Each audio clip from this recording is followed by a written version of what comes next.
integration, and specifically of mental health services into community-based HIV programs, and really looking at how we can move beyond the silos.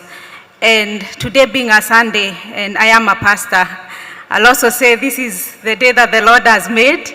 We will rejoice and be glad in it. Even if we are working and it's on a Sunday, we are grateful for the day.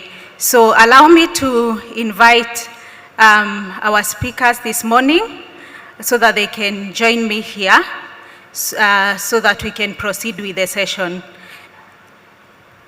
So I want to invite Alex and Gracie, and then I will be introducing them in a moment. So the challenge of the HIV epidemic and mental health crisis, they are profoundly intertwined. Of course, we know the burden of depression, the burden of anxiety, post-traumatic stress disorders, and substance use significantly impacts adherence, retention in care, and overall quality of life. And therefore today, our goal is that we are saying we must move beyond the silos. We are here to explore and share practical evidence-based models for truly integrating mental health care into so that it is accessible, destigmatized, and delivered where people living with HIV already receive their care. That is at the community level. And our session will be 45 minutes, so we will have our speakers have 15 minutes of delivery of sessions that will be practical to what is happening either at the facility level or at the community level, and how that integration is happening. So to start us off, I want to invite Grace Ajay, who holds a Bachelor of Pharmacy degree and a Master of Philosophy in Health Services Management from the University of Ghana. She's a member of the Pharmaceutical Society of Ghana and the International Pharmaceutical Federation. Grace has over 10 years of experience as a pharmacist in the private and faith-based sectors. She has consulted widely as an external clinician at the National Health Insurance Authority in conducting clinical compliance audit. Grace currently works at the Catholic Health Services Trust, Ghana, and coordinates publications for the institutions. She has a passion for research and has 11 papers to her credit published in reputable journals. She has also served in the capacity of a reviewer for many journals. Her research interests include adolescence and reproductive health, patient safety, health policy, and global health. So it's a real pleasure to have Grace speak to us this morning. And please, let's welcome Grace to the podium so that she can do her presentation. Welcome, Grace.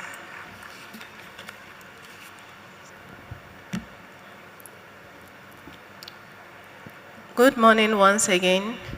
I'm grateful for the opportunity to speak about an issue that affects HIV outcomes. This morning, my presentation will highlight on why it is important to integrate mental health in HIV service delivery. So you would all agree with me that people who live with HIV at a high risk of having mental health issues. And research has shown that the common mental health disorders that they experience include depression, anxiety, and post-traumatic disorders. With regards to depression, it has been found that about the prevalence rate among people living with HIV is about 24% compared to the general population, which has 3% prevalence rate. And this is because when they receive the diagnosis for HIV, it triggers a lot of reactions. People have shock, they have fear, and also experience anxiety. And people who are also diagnosed or they are living with HIV have suicidal thoughts. And within the 3 months, the first 3 months when they are diagnosed, and that is the riskiest period. It has been found that about 40% of people who are living with HIV are at risk of having suicidal thoughts. What then triggers the mental health issues among people living with HIV/AIDS? And one of them is psychosocial stresses and then stigma. We know that people often gossip about these people, and then the friends that they had initially, people tend to withdraw. They are excluded from their social programs. They experience discrimination. And also these people, with regards to themselves, they experience some low self-esteem, and then they have a feeling of shame. All these become stresses, and then it triggers anxiety and then depression among people living with HIV. Also, aside having or being diagnosed with a condition, they also experiencing poverty, being unemployed. It also triggers a lot of mental health disorders. Imagine not having transportation to visit the health facility for your medication, and also having to depend on people for your meal. It causes a lot of frustrations, and then the self-dependence also make them get a low self-esteem. We also have our healthcare infrastructure also causing a lot of issues. In our low and middle income countries, we have a lot of health facilities that have limited resources to be able to deliver mental health care. And a lot of mental health professionals are not many in these facilities. We found that in some countries, we have about 0.05 psychiatrists covering about 100,000 population. That is a lot of work for them to do. So we see that there is a gap in there. And for the general healthcare practitioners to be able to step in, they do not have the adequate training to be able to also step in their shoes. They have insufficient training to deliver the care. In our various health systems too, the HIV clinics and then the mental health units operate in silos. The patients may usually have to be referred from one unit to the other to be able to receive the care. And usually they have a lot of, their data is not even moved from this side to the other side. They would have to create a folder or the new information system for them. The care is not coordinated. And even referring the person to the mental health unit, you are not sure whether the person would even go or not. So they usually miss appointments, and then their condition also may worsen.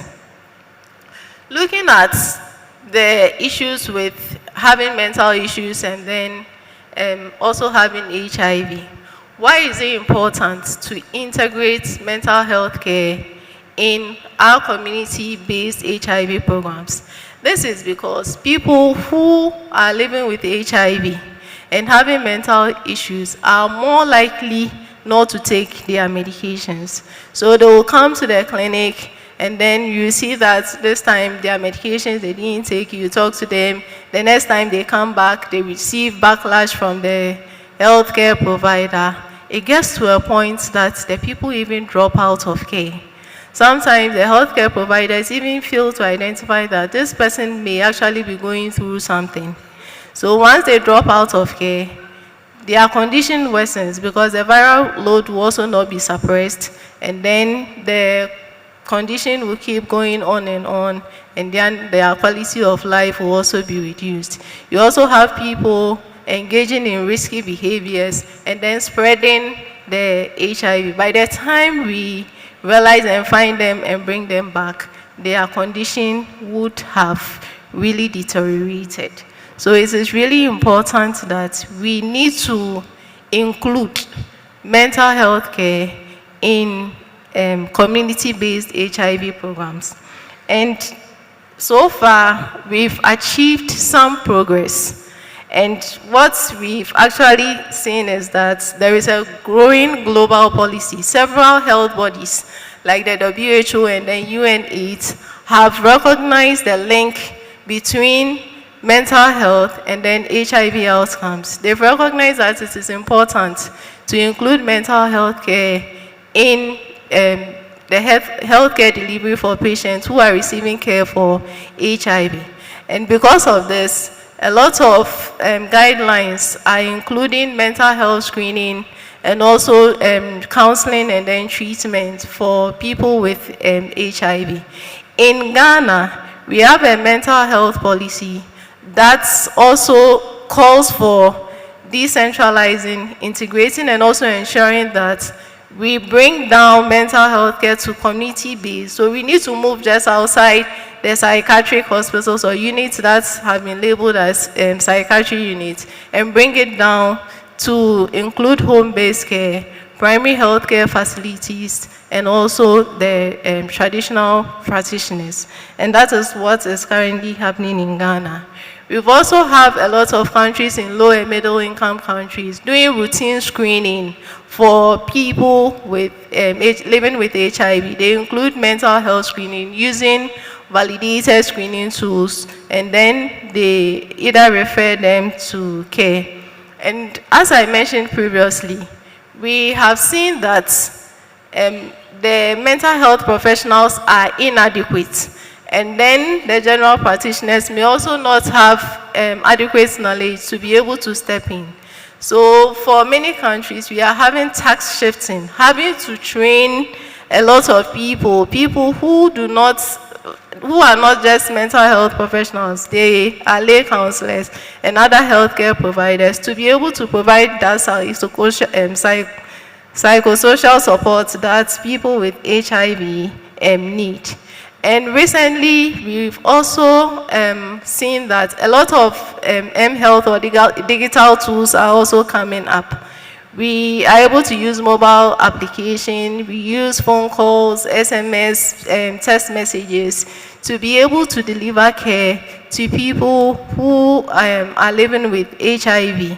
So instead of referring them to mental health clinics or mental health unit, they are actually able to receive care via the mobile application.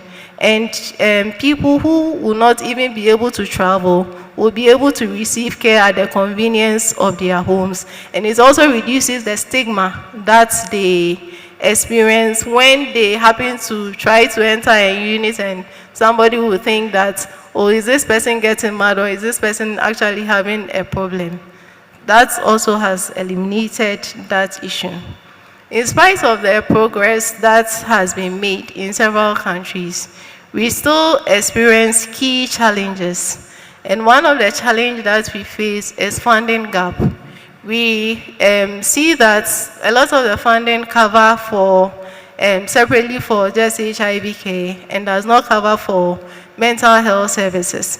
And so even the reporting system does not even require that you report on mental health issues in such a population.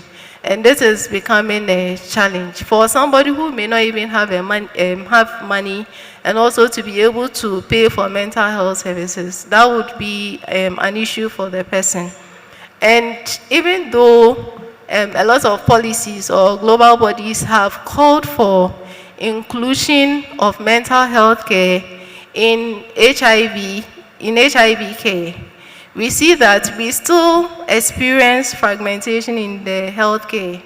We have institutions still having to refer patients to mental health units to be able to receive care. And the patient may have to go on a separate day, it may not even be the same day that the person has to see the professional. The patient may have to go home and come back. And that person may not even have the transportation to come back and come and see the doctor. And that is creating a lot of issue. In Ghana, even though our policy recognizes that we should integrate the mental health in primary care and also in people living with HIV and receiving care, we still have that gap, especially with people living in rural areas being able to access the care. The lack of coordination of care makes it hard for patients to receive continuous care, and also they miss appointments, and then by the time we realize their health outcomes are poor. And then one other challenge that we experience is the high workload of community health workers. Since we want to decentralize care, or we want to include mental health care in community-based program, we have a lot of community workers being burdened with a lot of tasks. So being able to add mental health to also the tasks that they are supposed to complete, it's adding a lot of strain to them, and then sometimes it makes the integration also difficult. And then our cultural beliefs, there are certain cultures that believe that mental health issues are actually spiritual. Some believe that it is caused by witchcraft, and then so for people to see someone actually entering a clinic or something to receive a mental health care, it becomes an issue. So because of cultural beliefs, it becomes a barrier for people to accept care when it's introduced into community-based programs. So to be able to improve on that situation, we need to educate the people about the mental health issues, and then also we need to bring the leaders on board to be able to have the people receive the care. So in summary, I would like to say that having separate data systems for HIV and mental health is problematic. It makes it difficult to be able to track the patient, know whether the patient is taking their medication, and it makes effective integration very difficult. And having separate mental health units, it makes people feel that they will be stigmatized. So if we do not have labeled mental health units, but we are able to integrate the mental health care in the care, people are more likely to receive the care. And then we need to engage community leaders to improve acceptability, as I mentioned. And to move beyond the silos, it requires that we have coordinated financing. The financing should not just cover for just HIV care. It should also include mental health services. And then also, we should not have separate data systems. If the patient is being attended to by the professional, we should be able to track the data at any point in time. We should know how the patient is doing, whether the patient is actually receiving the mental health care or not. And then we need community-driven approaches that integrate both psychosocial and biomedical needs of people living with HIV. Thank you.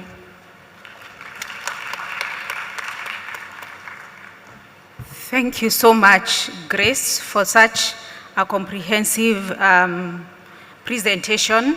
And she's been able to let us know the challenge of integration, the importance why we need the integration, the progress we have made this far at the global level, but also specifically in Ghana, and also the challenges and how to mitigate these challenges. And that was really an amazing presentation. We are going to hear to the next presenter. And as I said, today is a faith-based sector day, another yet person from the faith sector. This is Dr. Alex Muhereza, who is the Senior Advisor of Health Programs at Africa Christian Health Association platform.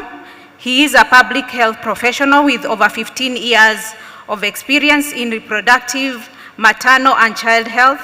He has led high-impact initiatives in challenging environments in East, South, Central, and West Africa, leading to significant improvement in reproductive, maternal, child health programs.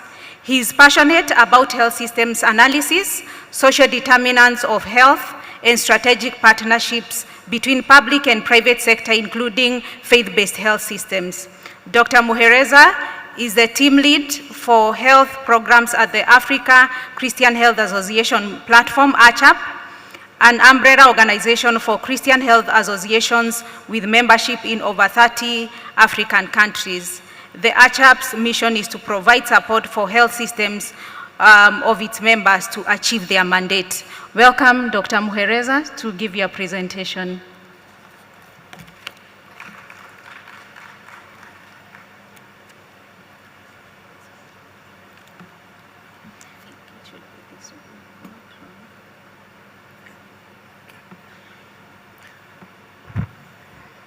Thank you, moderator. Good morning, distinguished delegates. As introduced, I work for a network of faith-based health facilities in 30 countries.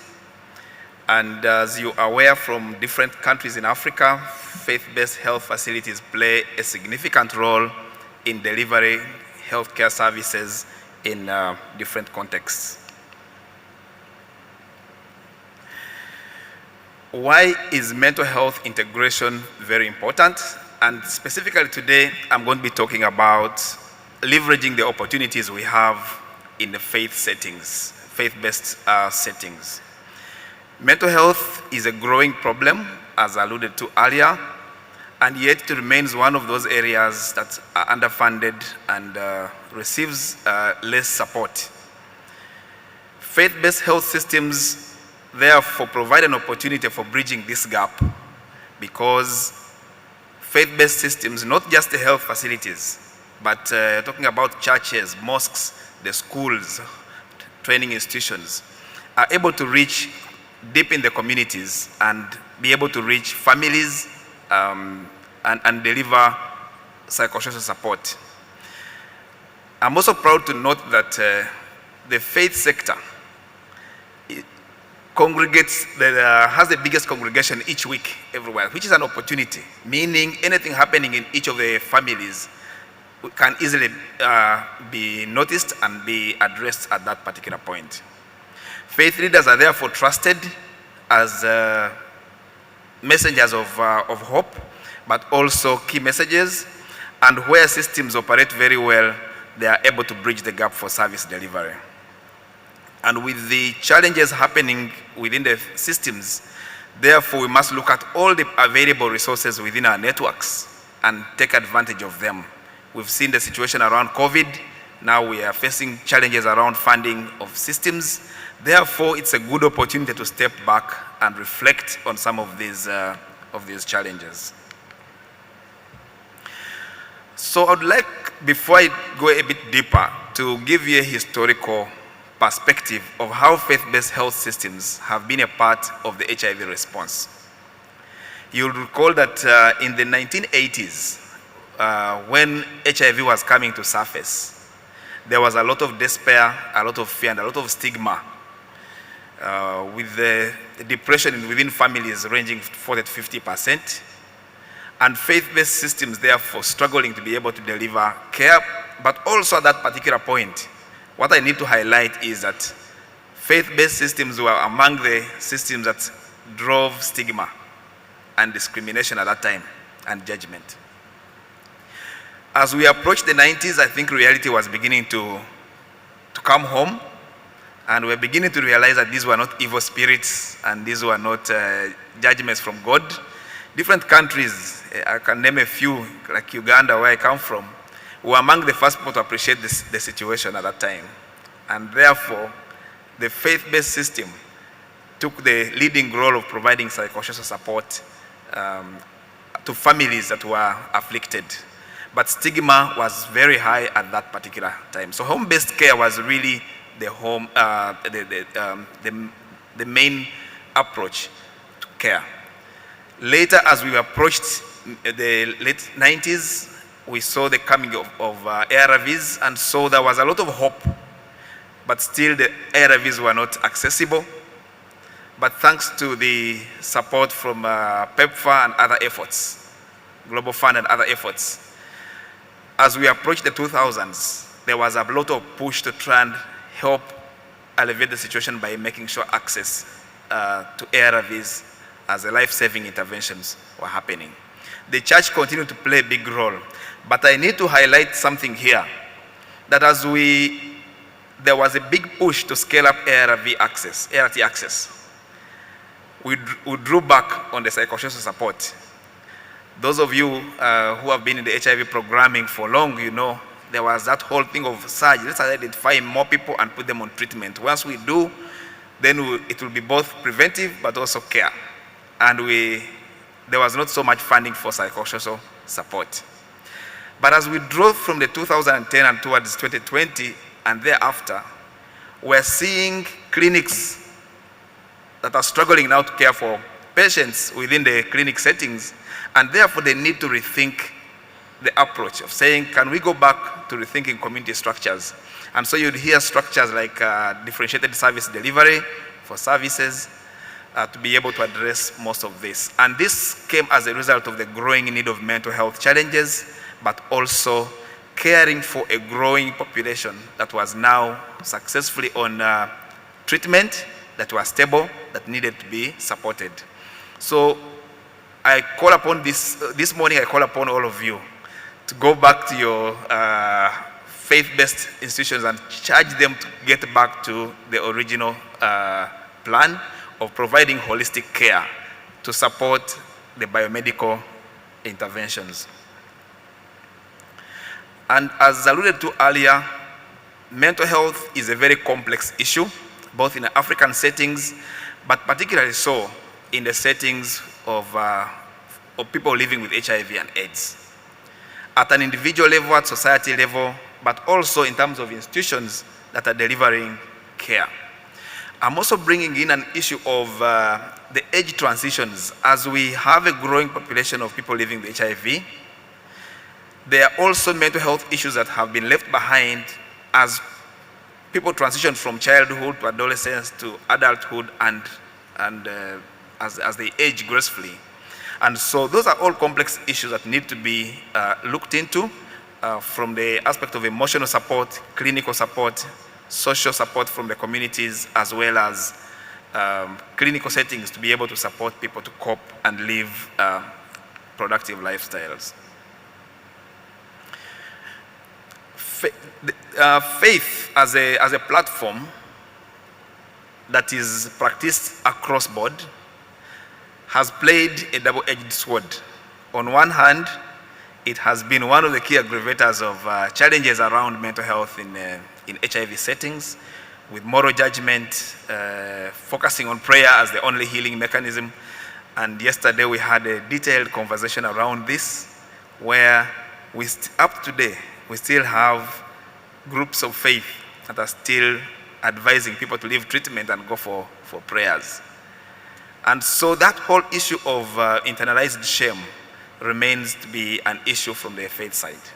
But we are seeing a lot of opportunities also on the other side, that if we well leveraged, it can be able to elevate hope and belonging and create a lot of safe spaces for delivering this differentiated service delivery and other modes of care through leveraging the strong systems. Across all faiths that we have interacted with, we know that faith calls for love, calls for being non-judgmental, showing compassion, support, and healing. And therefore, once we go back to asking the church and the mosques and other groups of faith to come back to the mainstream, we will be able to deliver these additional benefits. So the model we work with is really basic. It's not any new model. Most of you come from African settings where even as you're living in Accra here, if something happens in your community, by the time you get there, everything is already sorted. Who does that? It means the community already has its structures. So this community has a government, the community has women's groups, youth groups, it has the church, it has a local health unit, it has a school. And therefore, our approach to community health in integrating mental health and other services is to call upon all the other efforts within the community. Grace alluded to earlier to the challenges surrounding the overburdened community health workers. Community health workers cannot carry the burden of the community. But within those same communities, there are elders, there are church elders, there are lay leaders, there are youth leaders. We can call upon all those efforts and bring them together to be able to promote health and well-being. So these are the different groups that we could call upon, and therefore we need to recognize them at national level and other structures to bring them into, to provide that support. The barriers have been mentioned earlier, the weak referrals, the limited capacity of healthcare providers in mental health, as well as the ongoing stigma, and then other places where people prefer only spiritual care.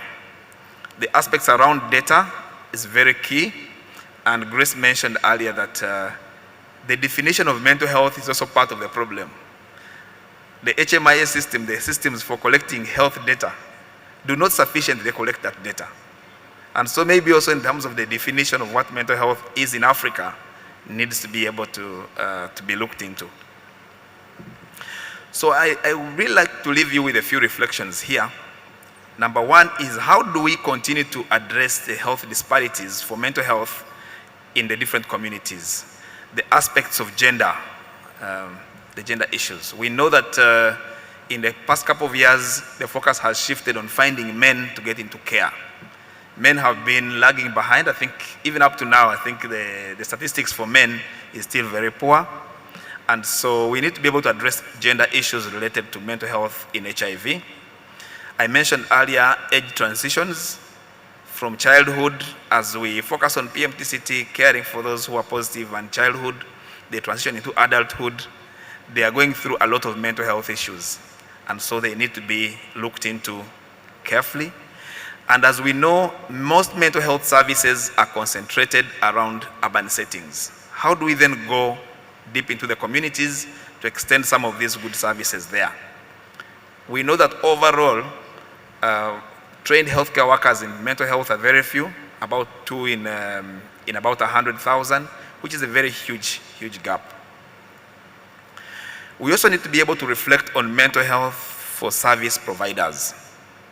Sometimes we think of mental health as only clients on the other side, but healthcare workers also struggle with mental health and HIV within the service providers. How do we care for the carers and those who care for the clients?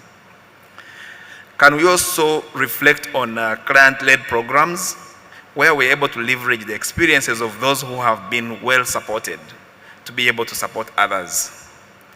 I grew up in a community where we knew one gentleman that had challenges with mental health. He used to throw stones at us when we were kids. And after losing touch with my community for some time, I went back after close to 25 years or 30 and found the gentleman got well, remarried. A man who was living in the bush is now living happily with his family. So meaning mental health can, once somebody receives support, they can go back to normal life. But how do we leverage some of these lived experiences for people who have come out of it to be able to support the ongoing work? So it's a reflection for us to continue thinking about. And how do we set up successful mental health models that reflect African settings? Where I come from, defining mental health is a difficult thing. It's until somebody goes onto the extreme of the spectrum that we will identify somebody as being a mental health client. But we know that mental health is a spectrum. It has a lot of varieties in terms of this work. And so we need to be able to define mental health in our own context of Africa and be able to design successful models for this kind of work. So there are key recommendations for the different actors here. For government, I think it's more to do with prioritizing mental health in HIV settings, being able to train and include faith-based structures in the service providers, among the service providers. You will notice that even where services are provided, most of them are provided by public facilities. Very few healthcare facilities in the faith sector deliver this work, and yet they reach to about 30 to 60% of those in the rural areas. For the academia, I think there's a lot of work that needs to be done in terms of understanding faith-linked mental health models that can be able to be delivered within African settings.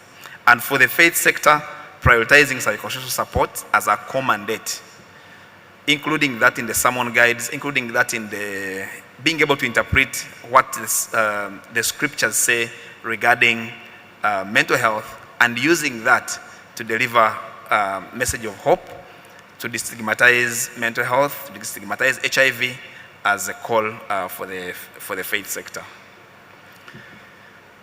Linking faith sector, communities, and clinical care will therefore continue to contribute to increasing the dignity, the healing, and the hope of the people. For Christians, you know in John 10:10 that the Holy Book says, I came that they may have life and have it more abundantly. And so for people who live with HIV and people who live with mental health, they need to be able to live with hope, with dignity, and live a very fruitful life. I thank you.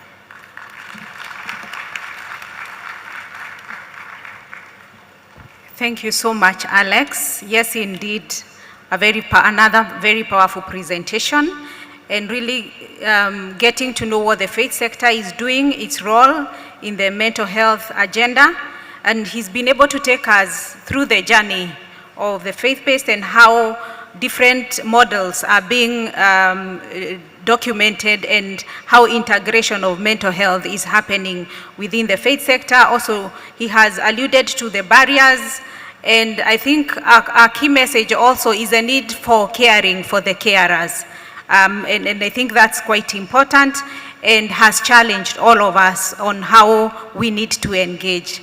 I'm looking at the main session chair so that he can allow us to have 5 or 3 minutes of reflections or questions because we started slightly later. Yeah. So I want to open up this time to us to ask questions to our panelists, or you can reflect on what is happening in your own context. Indeed, all of us are affected in one way or another by this challenge of mental health. Through stress and many challenges, especially this year, I think it's been quite stressful for all of us. So if you have any question or reflection, please feel free to raise your hand and we'll be able to have you speak. Yeah, there's a question up there. Good afternoon. Good morning, everyone. My name is Barbara Kemigisa from Uganda, and I'm really grateful that we are having mental health integrated in HIV services. So mine is not a question, but I would love to give a few statistics, and that is like 1 out of 4 people globally is having mental health issues, and 1 out of 3 people living with HIV is having mental health issues. This we discovered recently because we started group support psychotherapy as healing spaces for young people living with HIV. Unfortunately, we realized that we've created a lot of labeling spaces where we say this is for young people living with HIV and making young people shun coming in this.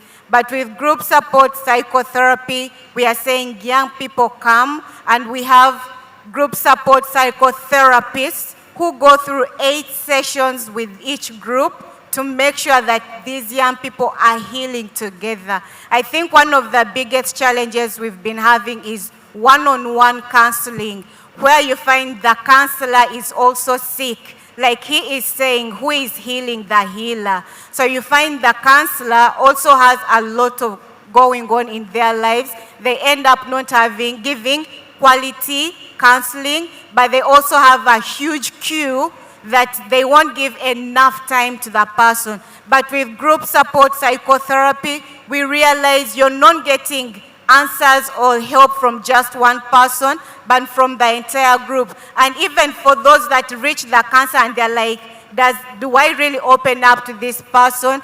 They feel safe to open up on their issues because other people are sharing. So I just felt I should share that to add on to what they've presented. Thank you so much. Thank you so much. Please, we'll keep it short so that we can have a few more reflections. So we can start behind there. The 2 hands were up earlier, and then we'll come in front. Yeah. Okay. All right. Good morning, everyone. My name is Funke Olabosinde. I work for Atlan Alliance, Nigeria. Mine is like a comment and also a question. Thank you to all of you for that very detailed presentation. I want to ask, we are talking about mental health integration.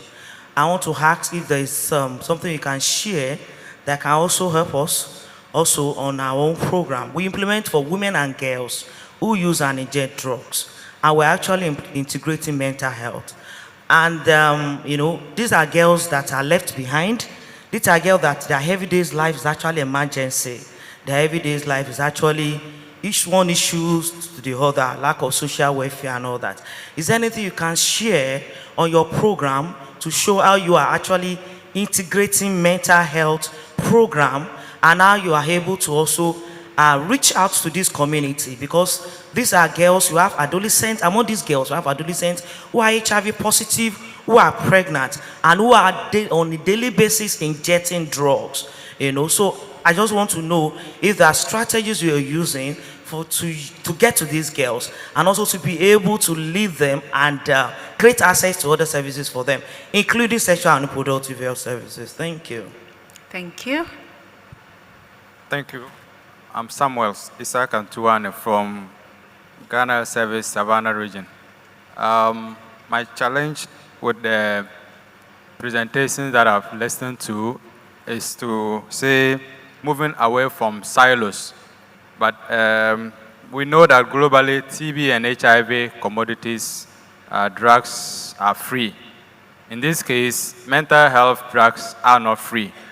What are we doing globally to ensure that we also, if not free, but reduce, such that at least we're able to integrate them well? Because if somebody is mentally ill and is not able to take his medicines well, and in this case get HIV or TB, you can see the complication that the person will go through. What are we doing? Thank you very much.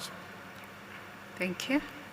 Okay, thank you very much, presenters, for that very contemporary topic, mental health. My name is Ochonye Bartolome, and I work with Heartland Alliance in Nigeria. My first question is around how to curb the excesses of some faith-based institutions where they actually cause a lot of torture and bodily damage in a bid to provide mental health solutions to individuals. Some of the pictures and videos are actually horrible. If you see what people come out worse because of some of those excesses. What are you doing to address that? The second question is about the structures we have, and I think that goes to Dr. Grace, around the structures we have to be able to actually integrate mental health systems, not just in theory, but in practice. An individual coming into the system is supposed to access mental health evaluation, even probably before seeing the experts and all of that. So, but the structures we have here, and I think you alluded to that, some of the mental health facilities are even outside of the other health structures that are built. So how do we advocate for policy and also commitment, because it will require a lot of funding, training, and all of that to achieve the structural issues that will lead to effective and efficient integration of mental health into HIV and other healthcare services. But thank you very much for drawing our attention to all of this. Okay, thank you. Let's have the last comment or question. We first address those, and then I'll check whether we have any more time. Okay, I'm told there is no more time. Okay. Thank you. I wanted to congratulate the panelists and the moderator for this important session. My name is Gracia. I work for the World Council of Churches, and we are working both in HIV and in mental health. We are going to publish a theological manual on HIV and mental health, I hope by January, and this is going to address these two topics with faith lenses. We are going to make it public. I also wanted to remind you that the World Health Organization has just updated their guidelines for the care of people living with HIV, and they specifically mention mental health and diabetes. So we can Google this, these are online. We should study this and continue doing this work in order to respond to all those faith leaders that still don't have the information, like the gentleman was saying. And if we can help you in that, we are very happy to make it happen. Thank you, thank you. So we will hear from our panelists and then we will conclude.